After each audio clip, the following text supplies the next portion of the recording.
Hey there, fourth trimester listeners. Our program today is proudly sponsored by Family Album, your secure haven for sharing baby photos and videos. Head over to the App Store today, search Family Album, one word, download the app, and start creating a legacy of love, one photo at a time.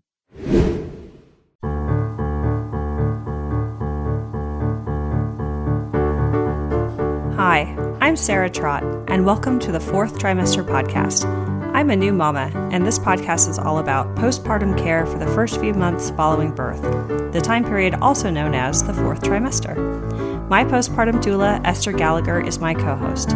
She's a mother, grandmother, perinatal educator, birth and postpartum care provider. Fourth trimester care, our topic, is about the practical, emotional, and social support parents and baby require. And importantly, it helps set the tone for the continuing journey of parenting.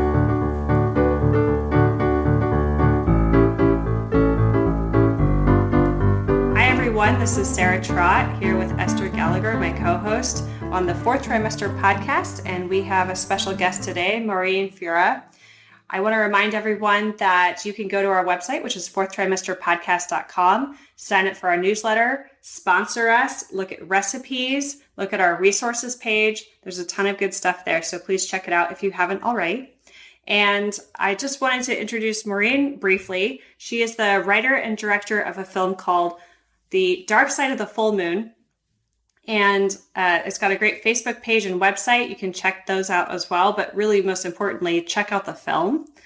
And Maureen, we just want to immediately kind of ask you if you could give yourself a little bit of an introduction as well. My name is Maureen. I'm very excited to be here. I love this podcast, the idea of this podcast, and that you ladies exist. And what a great title, The Fourth Trimester. I made a movie a couple years ago, 2 years ago, and I was just a mom that experienced a mental health complication when I got pregnant, and I slipped through the cracks, and I wondered if what was happening to me was happening to other women. And I found an amazing woman named Jennifer Silliman who slipped through the cracks as well. And we went around the country, we picked up a camera, and we got in our car and we started interviewing people to see if we were alone. And we found out that many women suffer from this number one complication of childbirth, which is something like pregnancy or postpartum depression, anxiety, and that a lot of care providers, like our doctors, aren't paying attention. They're not really looking for it. They're scared to ask about it. And if we do present with symptoms, they don't know where to send us. So we made a movie about it. I think that's so brilliant. Yeah. Maureen, are you comfortable telling us a little bit more about how you experienced late pregnancy and early postpartum? Sure. Mine hit the first 2 weeks of conception. It was right. I started feeling like uneasy in my own skin. And even before I found out I was pregnant, an hour before I took the pregnancy test, I had my first suicidal thought. And this had never happened to me. I mean, I was a Peace Corps volunteer twice. I was an AmeriCorps volunteer. I drove cross country several times. Like, things that are scary excite me. So something was wrong. And an hour later, I found out I took a pregnancy test and I found out I was pregnant. And within days, I slipped and I had thoughts about committing suicide once every second. And I couldn't leave the house, and I slipped into a severe depression. I had never felt these feelings before. And I became an agoraphobic. I had to be babysat and cared for like a kid. Like, my husband had to take care of me, my parents, best friend, his mother. I couldn't be left alone. And I kept asking for help. And at my first OB appointment at 6 weeks, I asked, they said, "How are you feeling?" And I said, "I don't feel like myself. I'm really sad." And this was in Monterey, California. And the doctor said, and it was a woman, and she didn't even hesitate.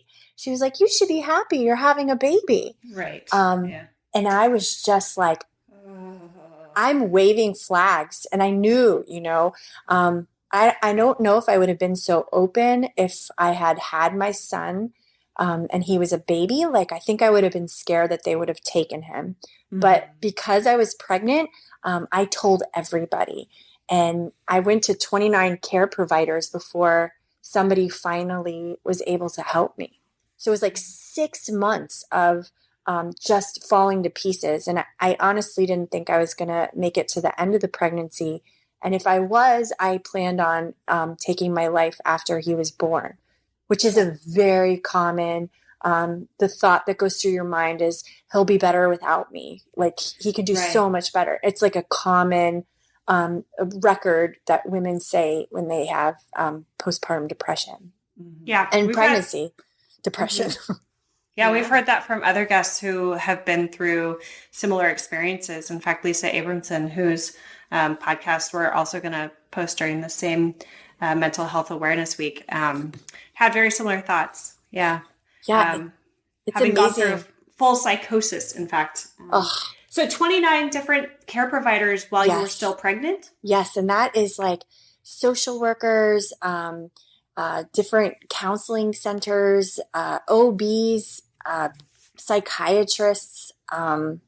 I was calling everybody. I even called Stanford because I thought they could help me decide if I could take medicine while I was pregnant. They had some kind of center, and the specialist said, "I'm sorry, I can't talk to you. I'd have to talk to your OB." I was like, come on, man. Wow. I am suffering here. Like, I need help. And I would ask women who are pregnant, I would say, did you ever just wake up one day not yourself? And I heard from a lot of women that it happened after, but nobody I could find could tell me that something so dramatic happened with the change of hormones right when they got pregnant. And my doctors didn't even know it was possible. They just kept saying, you have to white knuckle it. You're pregnant. There's nothing we can do. I got the craziest responses. Like, I had ADD. I was told I had such great insurance by community health resources. I was told my insurance wasn't good enough for some. My school, I was in grad school. I had 3 free psychological consults I could do. And I called them and they said, "Oh, suicide, that's too big. We can't really help you in 3 visits." And no referrals, just like kind of let me go. So that's really where the movie came from, was like, were these women that you hear about on the news, were they reaching out for help too? And just slipped and just were kind of handed off a bunch of times, Yeah. Did you have a sense of what kind of help you were looking for? Honestly, I wanted to be put away in a facility until I delivered. I had this idea that if I could just have the baby, I would feel like myself again. Mm-hmm.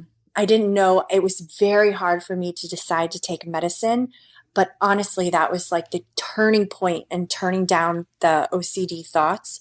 Mm-hmm. And thank God, the suffering that happened from not taking the medicine, I remember saying to myself, I wish I had done this sooner. I was crying, like I couldn't leave the bed at all. So, I wasn't myself anymore. Mm-hmm.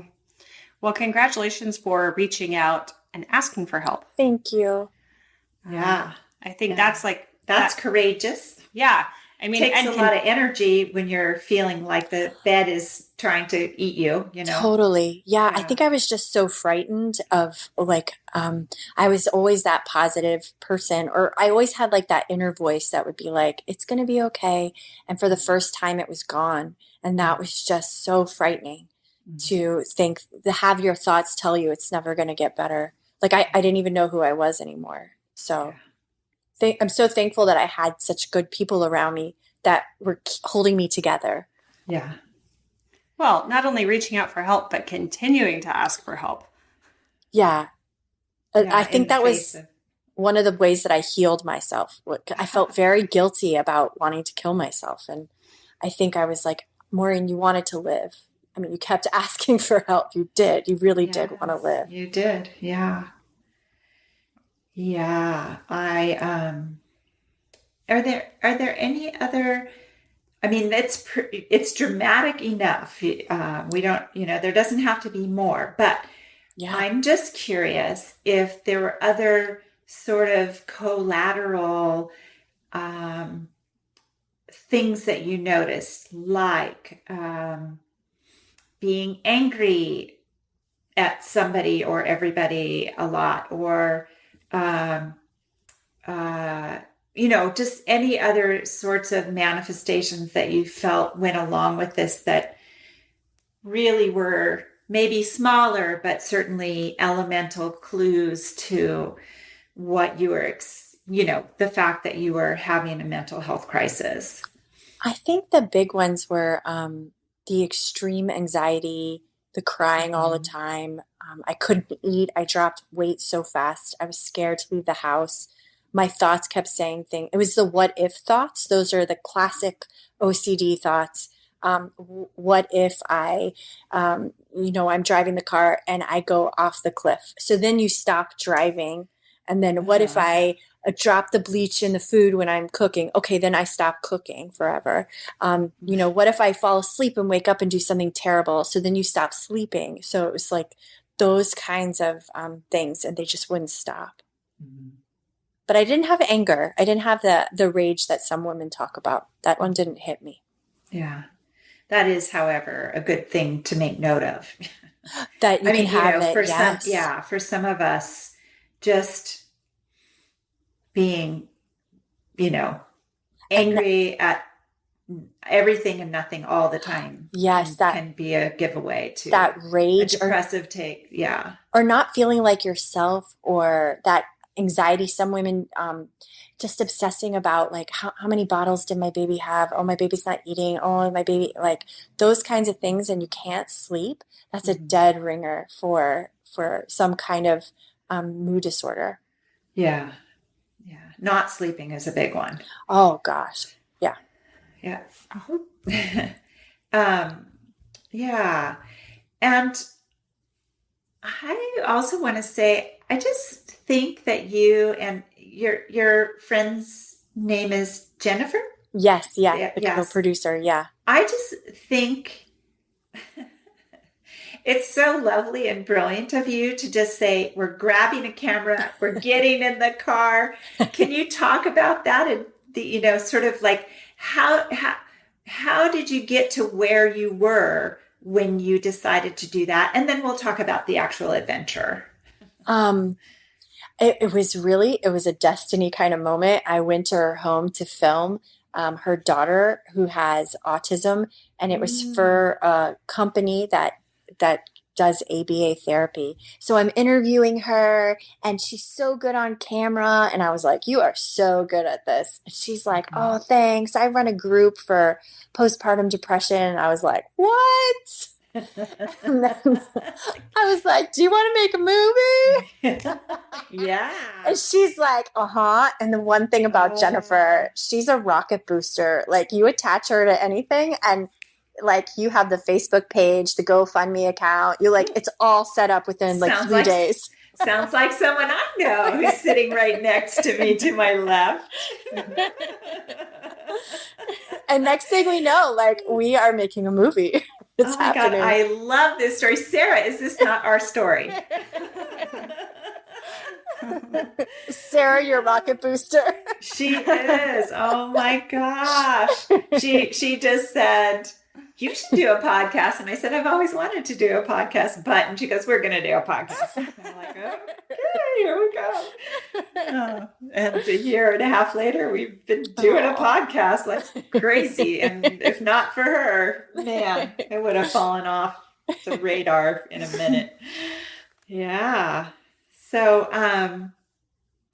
great. Okay. So that was the moment. That was kismet. Totally. But you both had small children, I take it, or at least each one small child. Yes, I had two. Yeah. Oh, gosh. Now, okay, so before we jump ahead. Yeah. Was this your experience with both pregnancies? No, the second pregnancy, I knew what to look for. I gathered my tribe. I told therapists. I had everybody in line. I was on a low dose of sertraline. throughout the pregnancy. I assigned people to watch out for me, and it never happened. It never happened. And I'm so thankful. I just knew what to look for, and I knew what to line up. Like I say that the biggest thing for maternal mental health is that we should be pushing the postpartum plan. Like that's what we should be pushing. Instead of the birth plan for a moment, really have your ducks in a row and think about who is going to be there to bring you food and check in on you, and who are your therapists, and who do you need to tell to say this is what you need to look for. And while you're at it, like, what did they need to know? Like, what do you need to know about them? If they're a therapist or a psychiatrist, right? Like, what is their background and experience? And yes, it's a somewhat new thing. I mean, when I was having babies 39 years ago and really not faring well, there was psychology available. Yeah. So far as I know, I would have either been locked up or, right. Which can still happen, right? And for some people, it might be therapeutic.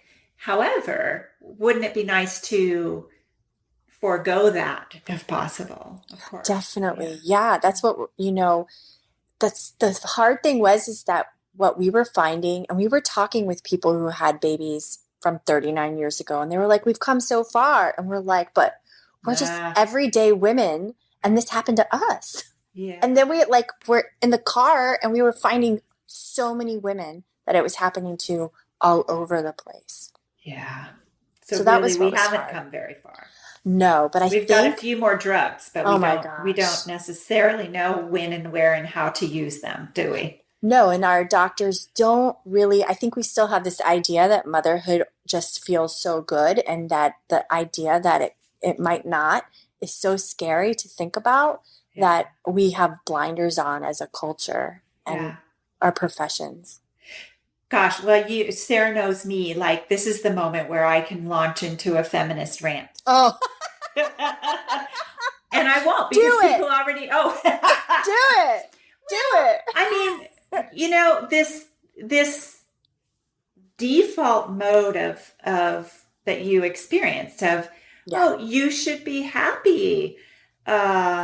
Everything's going to be okay. At least you have your baby in your arms, blah, blah, blah, blah, blah, blah, blah. As if your experience of all that does not matter. You're just a cipher in the life of a child. For sure. So, yeah. I felt that. That happened. And when I got back to Monterey, I went to Los Angeles. I just went everywhere looking for help. And there was a psychiatrist, and I called her. She was in Carmel. I said, I need somebody to, manage this medication I was just put on. I'm like 7 months pregnant. And she's like, I need to talk to your OB before I could ever do that. And the pediatrician of the baby. I was like, but I'm just a vessel. Like, I might not make it. Yeah. Do you get that? Yeah. Yeah. Chicken and egg, right? I know. How's the egg going to make it if I don't? I know. Oh, yeah. Gosh. It's so Western. Oh, it is. Yeah. It is. And what we found, and a big point that comes out in the movie, is that if this were a lump in our breast, because it's also a mental health thing. We couldn't figure out if it was a mother thing, or if it was a mental health thing, or if it was the two crashing into each other that made it such a perfect storm. Mm-hmm. But if it were a lump in our breast, a doctor wouldn't turn his head or her head away. They would figure out what to do, and they would acknowledge it. But for this, it's just they look away. Yeah. Yeah. And I can speak from experience that, it wasn't that long ago that even if it was a lump in your breast, if it was prostate cancer, they'd be all over it. But so if it had been a lump in your breast, you might not get treatment in time. I said this in a TEDx talk once, that this has been around since Hippocrates. He wrote about it, but something tells me that if this had involved a penis, we would have figured this out so much longer. We would have figured this out 2,000 years ago. Yeah. And it is a mental health thing because, we're not addressing paternal mental health any better, if not for women like Jane Honigman, who said, this sucks. Like, we need to deal with this. Yeah.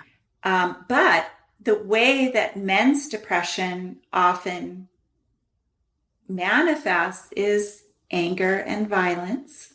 Yeah. We know that postpartum women are at very high risk, the highest risk for homicide in America.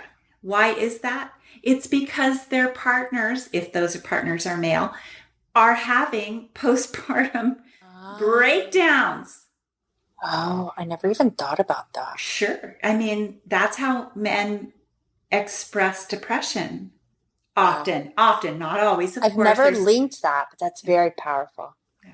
Well, I don't think we do. I think it's odd when we do, No, it's so true. And I know Jane is saying we should change the name. It shouldn't be maternal mental health. It should be parental mental health. And I was like, Jane, you are a visionary. You are always on the cutting edge. You're right. You're right. You're like 20 years ahead of your time. Yeah. Yeah. And you can imagine the combo package, Right. Yeah. If both parents, how set would that child be? Yeah. So it's sad, but this is where we are, and you've done this amazing film. So tell us about the on the road adventure. I can't wait to hear that part. So we hit the road. We went to California and San Francisco and Monterey and Boston and Minnesota and Saginaw, Michigan, in the middle of the snowstorms, Florida and DC and Maryland. We went, and North Carolina. We went to a lot of places, and we are grassroots filmmakers. Pick up a camera, piggyback trips with family trips. Set up interviews, find a specialist. That's really how the movie was made. Mm-hmm. And we found so many women who were willing to share their stories about suffering and falling through cracks big time. Without revealing anything that would be, kind of a privacy issue. How did you find people to talk to? It was so easy using Postpartum Support International private groups. Jennifer was a PSI coordinator at the time. So one little post and she was able to find people. And then just people I had known in graduate school. One woman called me after she was hospitalized and her baby was taken away. Mm-hmm. And she just had anxiety. And she was like, I think something, I've been violated. And so we went and filmed her. I mean, women just kept popping up out of the woodwork. Mm-hmm. I did, by the way, see the movie. It is brilliant. It's beautifully done. And, this is meant to be an endorsement, and I hope I'm correct in it. It's not a scare tactic movie. You know what I mean? It's just a lovely and truthful and forthright presentation of A, women's stories, B, the issues, because you do a phenomenal job of, documenting the statistics and the reality, the broader reality. And I really recommend everyone see this movie. Doesn't matter who you are. 15-year-old boys and girls in high school, see this movie. Grandmas, grandpas, it's just a lovely, lovely, lovely and hard-hitting, movie. Yeah. Hey, fellow parents, can we take a moment to reflect on the joyous chaos that is parenthood? Those days when our hearts swell with love at the sight of our little ones and we're bursting at the seams to share every adorable moment with the world. But let's be real. Some things are better kept in the family, and your loved ones who matter the most aren't always close by, and they might not be that tech-savvy either. So how can you easily share your baby's beautiful growth with loved ones while keeping your precious memories secure? I remember the frustration of trying to use some of the big tech photo solutions, only to find they fell short of what I needed. That's when I stumbled upon something truly remarkable, the Family Album app. The Family Album app was created to give parents a secure and easy way to share photos and videos with loved ones. It's an orderly and totally secure haven for your family's personal memories. I love that there's no third-party ads, no unwanted eyes, unlimited storage, and that it's totally free. So to all the parents who are out there still trying to use other messaging apps for your kids' photos, it's time to level up your family photo game with a free photo sharing app. Head over to the App Store today, search Family Album, one word, download the app, and start creating a legacy of love one photo at a time. Yeah, thank you. We chose to make it a container of a vehicle to hold all of the stories that popped in the news since we started filming to when we closed. And it's been really hard for people to watch. Great. Yeah. But I remind, people, that's what it was meant to be, a mirror. It was meant to honor these women, to hold them so that we don't lose them. And know, this is happening. The stakes are high. We can fix this. It's been fixed in other places. Let's do this. We can do this. Yeah. Where can someone go to see the film? They can go to iTunes or they can go to Amazon, where I think Amazon Prime, you can watch it for free. Super cool. And then what would you say are the main takeaways from the film, or the main messages that really come through? I think the biggest thing I remember when I was writing the end of it, I was like, what did I really come to say? Like what did we earn the right to say? And I think it was that motherhood, this is the best kept secret, motherhood doesn't always feel great. And sometimes it's really hard. And sometimes we need help and we need to ask for help. And our providers need to ask us for help in how we're doing and learn how to talk about it. So I think that was the biggest takeaway, is that let's just get really real about motherhood and becoming a mother. It's not always unicorns, and that's okay. And I think as soon as we can marry the light with the dark, I think then we can start to solve the problem. I agree. And solving the problem isn't making it be unicorns, right? That isn't the solution. The solution is going to be something different. It's going to be, it's going to involve reality. Right. And it was really about getting everybody on the same page. That was a huge takeaway, is that this is a very sticky, complex cultural, societal problem. It's a public health crisis, and it's going to take everybody at the table to solve it. And I think the one thing that your listeners can take away is that there's, let's ask the moms in our life, the new moms and the old moms, instead of just focusing right on baby all the time, let's take a moment and bring it back to her and say, how are you really feeling?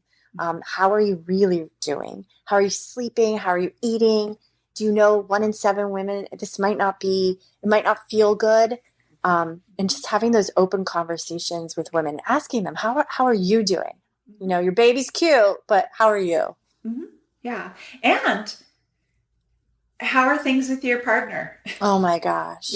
Because it's a big thing. If they're your primary, if everyone's considering them your primary support person, and they're having a difficult time, so hard. Whatever the difficulty, whether it's they had to go back to work or they've pretty much lost their emotional center, right? Totally. All of these are stressors, everything in between. So I think that's one of the things that came out in the movie, was that we're having babies in a very different way than we've ever had them in the span of human history. We're having them very isolated.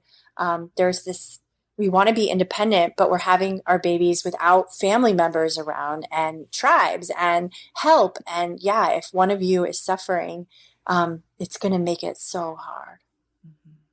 Yeah. That kind of brings us back to something you said earlier around, instead of having a birth plan, what would it look like to have a postpartum plan? Yes. So what do you think that looks like? It is lining up, thinking about who can you call when your husband is out, you have to drive baby, you're not feeling great, or you need to go to the doctors, but you can't drive. Who are those people you're going to call? And it's also who are you gonna ask to maybe pick up some groceries, or are you gonna try to do a grocery delivery service? And instead of thinking about all of the bottles and what brand stroller you're gonna get, is like, who's the maternal mental health therapist you can call, and where's that postpartum doula, and who's that baby nurse if you're really having a hard time, and where's that support group located, and the mom circle, and getting all of that together and having people know what to look for. I mean, just getting somebody to come into your home and to bring you groceries or to cook for you. I think that's what we should be giving women instead of another onesie. I'm going to cook for you every Tuesday. I'm going to bring you a lasagna. You know what I mean? Like, that's what they need. Not lasagna, sorry. Everyone's heard me say it 100 times, like, not lasagna. But yes, food. And I say, like, I mean, if you live in a city, it's easy, but here we have, a grocery service.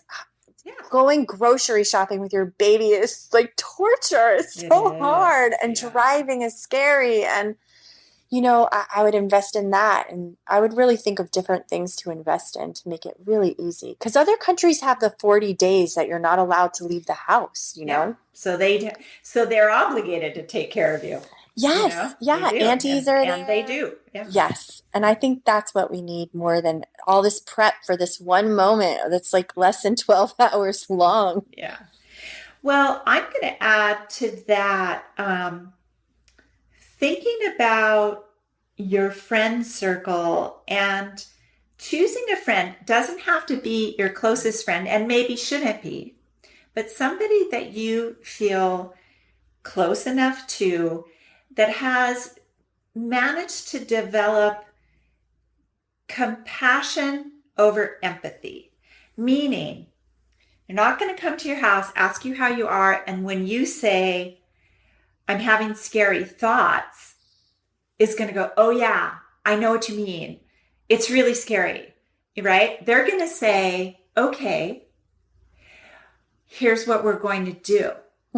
Right? And you've talked to that person in advance. You've come up with a game plan with them, and they know what to do.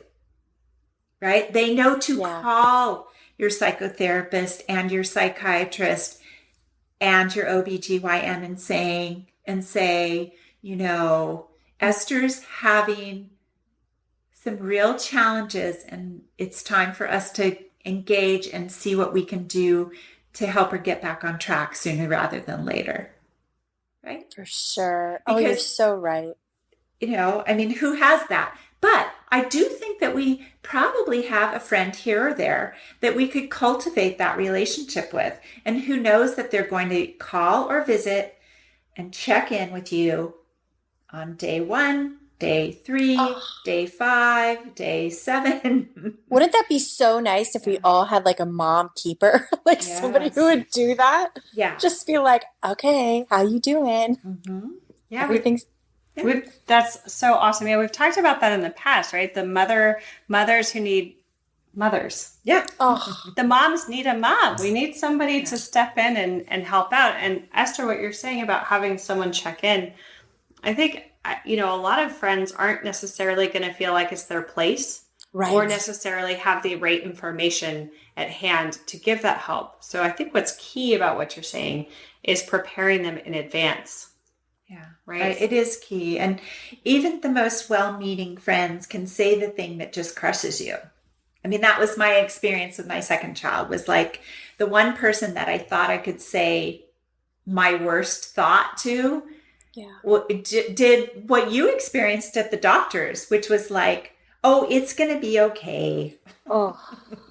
And I adore this person, but they didn't have, of all my friends, one would have thought they would have been the most prepared, and they weren't. And part of the reason they weren't is because our culture was so less prepared. Sure. But there are mental health checklists. You can find one and bring it home and, ask your OBGYN, like, I want a copy of your mental health checklist that you are supposed to go over with all of your clients at their 6-week check. Because I want somebody checking in on me way before I'm 6 weeks postpartum. Right. So, these things have actually been created out in the world. And I think we should commandeer them.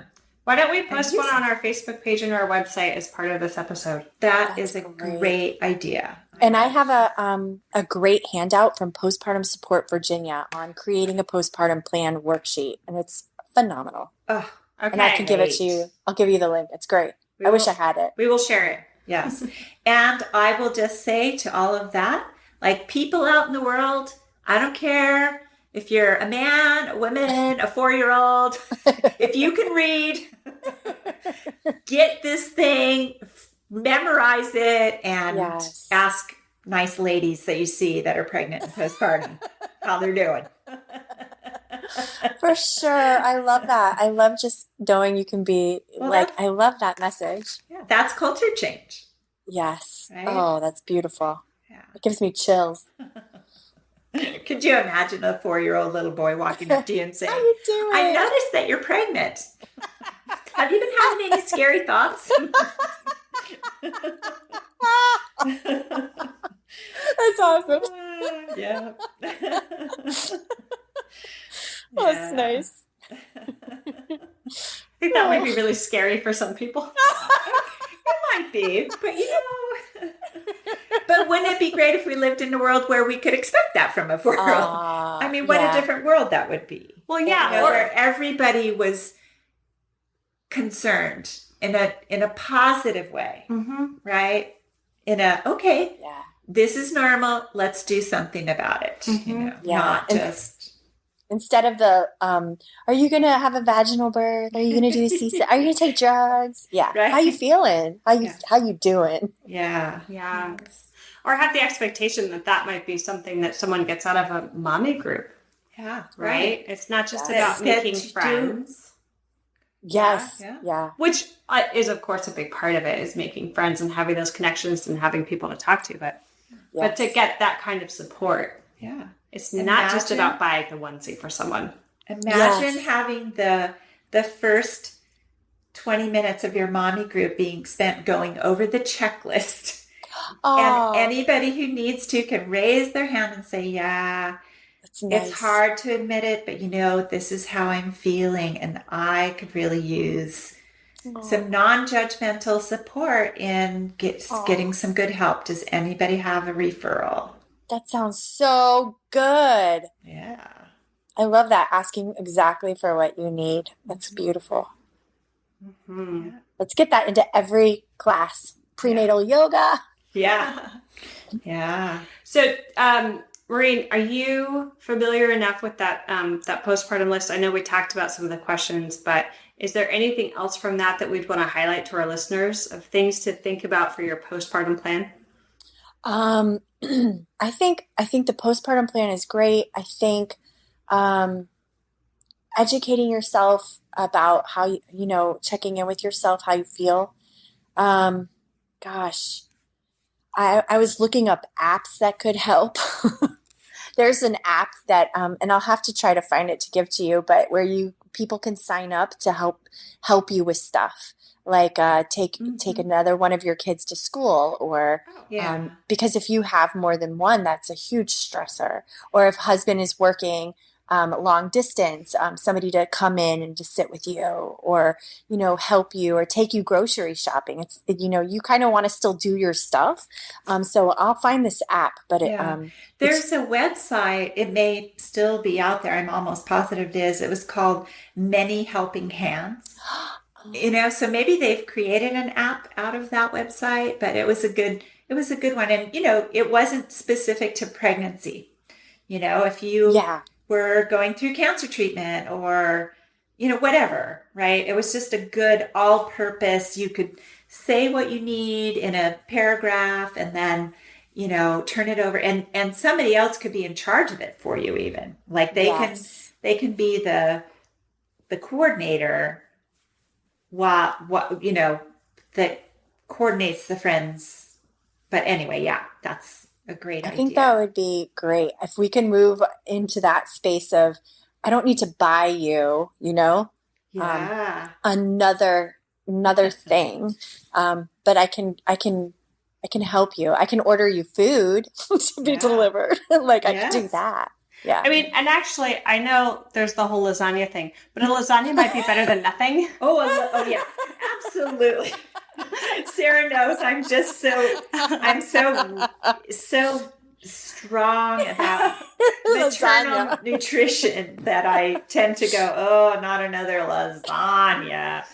But one of my best meals that someone brought me during my postpartum was they brought over a cast iron skillet, and it had the chicken, and it was cooked in it. Yeah. And they brought over mashed potatoes to go with it. And it was so tasty, and it felt so extremely thoughtful to just be presented with the dish that it was cooked in, and the food and the love that went into that. Nice. Oh, yes. So good.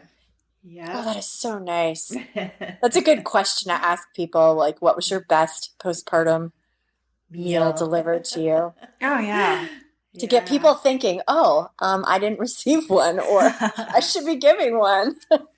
My best prenatal meal, hopefully this won't make anybody nauseous, but was organic lamb's liver with some beet greens, and it was very iron and vitamin rich, and I love that kind of thing. So in the midst of living with somebody who was a vegetarian, this was like dying and going to heaven for me.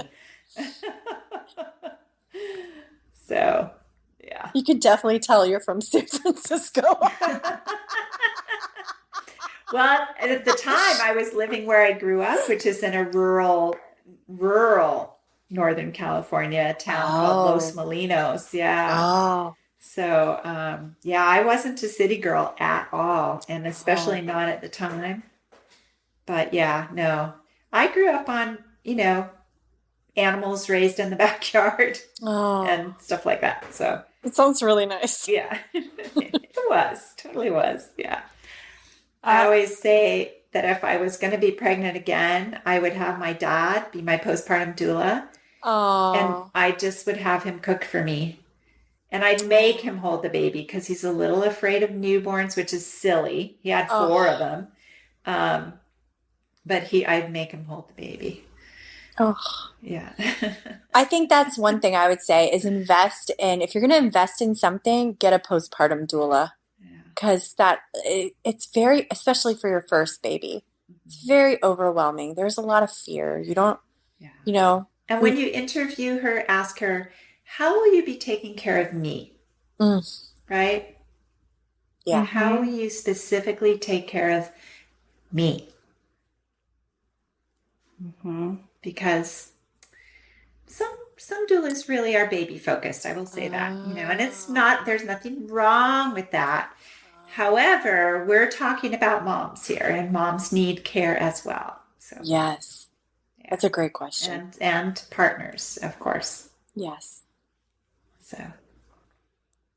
yeah. Great. Well, any final thoughts for our listeners, Maureen? I hope you have a great 4th trimester. Make sure you ask for help if you're not feeling like yourself. There's help out there, and if you get the right help, you can get better really fast. Great. We echo the message, and we welcome everyone to look at the film. Good educational resource for anyone who's thinking about getting pregnant or has a little one. And we'll post all the information on our website, including the postpartum plan, which is so awesome. We do have a birth plan template, which is like a wish list, right? Because whose birth plan goes exactly as planned. Right. I mean, that's nice. That's a really nice idea. We call it intentions. Intentions, yeah. I mean, kudos to everyone who had it go the way they expected, right? But just putting it out there. It's a template. It's a guideline. But yeah, so we'll post all the information. Thank you again, Maureen, for being on our program. Dr. Shosh, who's also a guest on our show, was one of your, someone involved, I think as an executive producer. Yeah. And, we're just so honored to have you as a guest on our program. And we are so thrilled about the work that you're doing. So thank you. Thank you. Thanks for having me. This has been so wonderful. A great opportunity. Yes, our deep pleasure. Thank you. Okay. Thank you. Thanks so much. Bye-bye. Bye. You can find out more about Esther Gallagher on esthergallagher.com. You can also subscribe to this podcast in order to hear more from us. Thank you for listening, everyone, and I hope you'll join us next time on the fourth trimester. The theme music on this podcast was created by Sean Trott. Hear more at soundcloud.com/Sean Trott. Special thanks to my true loves, my husband Ben, daughter Penelope, and baby girl Evelyn. Don't forget to share the fourth trimester podcast with any new and expecting parents. I'm Sarah Trott. Goodbye for now. Hello again, bicycle man. I know you're doing all that you can. I wrote this song, simple and true. I wrote the song, I'll sing a song for you.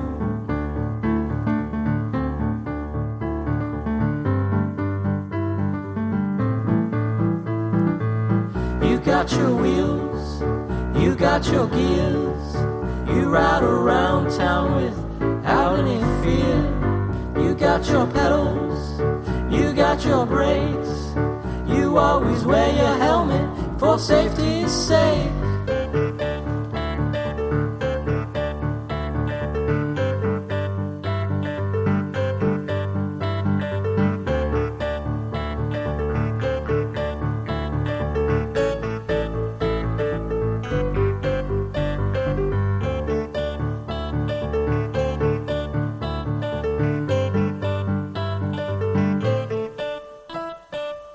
Hello again, bicycle man. I know you're doing all that you can. I wrote the song, simple and true.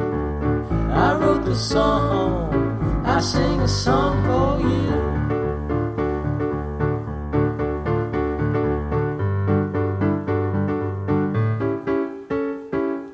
Hello again, bicycle man. I know you're doing the best that you can. I wrote the song, simple and true. I wrote the song, I sing a song for you.